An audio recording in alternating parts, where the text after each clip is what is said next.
Theresa May with US President Donald Trump. Reuters. London. Prime Minister Theresa May has today avoided criticizing US President Donald Trump for his response to violent white nationalist violence in Charlottesville, Virginia at the weekend.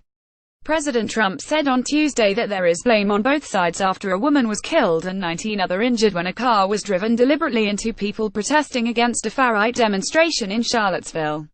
Speaking on Wednesday, May said it is important for all those in positions of responsibility to condemn far-right views but failed to specifically condemn President Trump's remarks.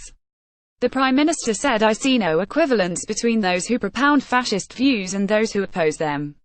I think it is important for all those in positions of responsibility to condemn far-right views wherever we hear them, but refuse to condemn Trump's actions."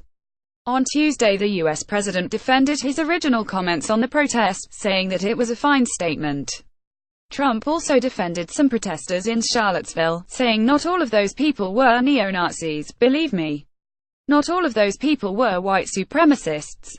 May has been criticized for not condemning Trump's remarks, with her spokesperson saying on Monday, "What the president says is a matter for him, but what we are very clear that from very early on after this tragedy is that we condemn racism, hatred and violence." Green Party co-leader Jonathan Bartley accused May of being a coward for not standing up to the US president. He said Theresa May's failure to condemn Donald Trump's abhorrent response to the violence in Charlottesville is not only embarrassing but dangerous.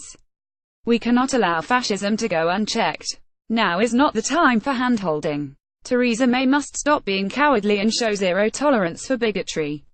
Her silence makes her complicit." There have also been calls for Trump's state visit to be cancelled because of his response to the protests, with Liberal Democrat leader Vince Cable calling it completely wrong.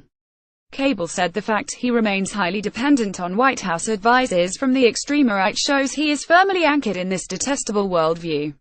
"It would be completely wrong to have this man visit the UK on a state visit. The government should be following the far more prudent example to relations with the US president set by Angela Merkel in Germany."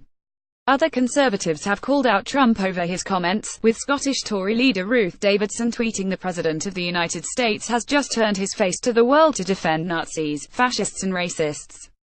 For shame." Ruth Davidson at Ruth Davidson SP. August 15, 2017. Labour leader Jeremy Corbyn said on Monday that Trump's initial response was not enough and surely every president of every country in the world should be able to condemn that.